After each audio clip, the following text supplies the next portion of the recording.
É indiscutível que essas eleições vão ser ditadas por redes sociais, Instagram, Facebook, YouTube, e é muito importante que o candidato, e especialmente os jornalistas, fiquem atentos às questões de regras eleitorais aplicadas ao direito digital. É sobre isso que nós vamos falar nos próximos vídeos.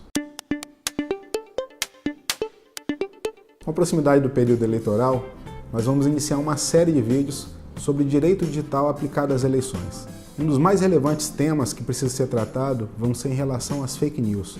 Nós faremos um vídeo específico sobre isso, mas este em específico é para tratar sobre que tipo de prova o candidato precisa fazer se ele for atacado numa rede social, especialmente com falso jornalismo, com a imprensa marrom ou com o que é costumeiramente chamado de fake news. É importante deixar claro que, apesar de ser um vídeo específico que faremos sobre fake news, esse vai ser um dos principais temas das eleições desse ano. O presidente do Tribunal Superior Eleitoral, o ministro Fux, disse que esse vai ser o principal motivo e razão de seu mandato.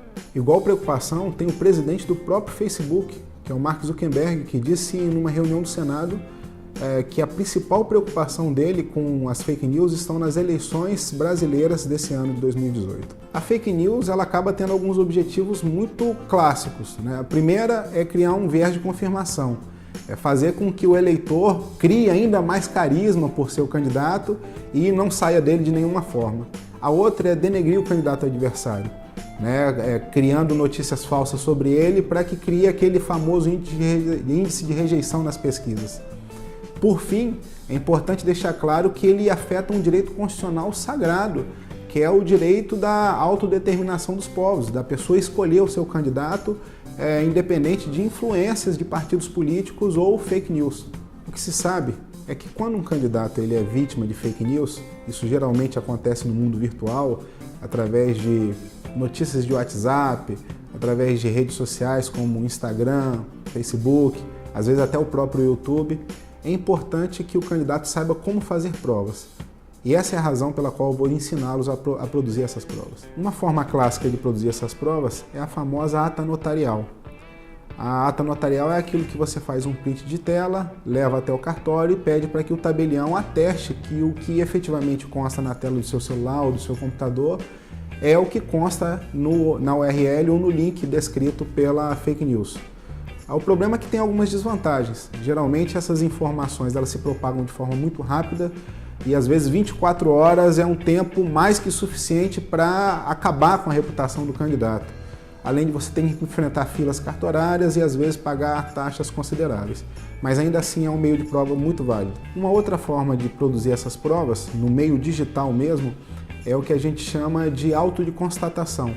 Ela tem validade jurídica, é você fazer o print da tela, imprimi-la e pedir para que duas pessoas isentas, duas pessoas que não trabalham com o candidato, assinem e atestem que realmente aquilo que elas enxergaram na tela do celular ou do computador é o que está impresso e assine como meio de prova para retirada desse conteúdo caso seja necessário uma ação judicial. Agora existe um terceiro ponto que ele é muito recomendável, ele é poderoso, muito barato e muito rápido.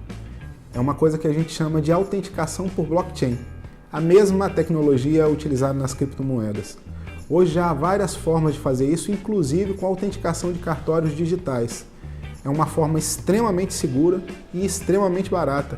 Costuma variar de preços que vão de 5 a 10 reais no máximo, ou seja, coisas de 20 vezes mais barato do que uma ata notarial, com a mesma validade jurídica, a mesma força e com uma firmeza e validade jurídica extraordinária. É importante deixar claro que essas formas de criar provas, elas valem tanto para fake news quanto para aquelas notícias que são verdadeiras, mas que têm uma conotação sensacionalista, aquela conotação com um único viés de denegrir a imagem do candidato. Por mais que não se goste da política ou dos políticos, não é recomendável que uma imagem de qualquer pessoa seja denegrida através de notícias falsas ou sensacionalistas.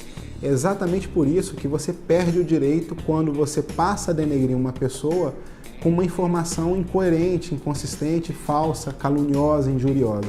Para encerrar, o candidato, tendo consigo essas provas muito bem documentadas, ele consegue ingressar com ações eleitorais para retirada dessas fake news e, quiçá, até mesmo ingressar com ações cíveis indenizatórias contra quem produziu as fake news e contra quem também compartilhou elas em grupos, em WhatsApp, na própria rede social. Lembrando sempre que quem curte ou compartilha faz uma adesão àquela notícia, àquela informação falsa e passa a ser solidariamente responsável, como se ela tivesse produzido a própria informação injuriosa. Como dissemos, esse vai ser o primeiro de muitos outros vídeos que publicaremos nesse período eleitoral. Toda a fundamentação em nossos vídeos encontra-se na sua descrição.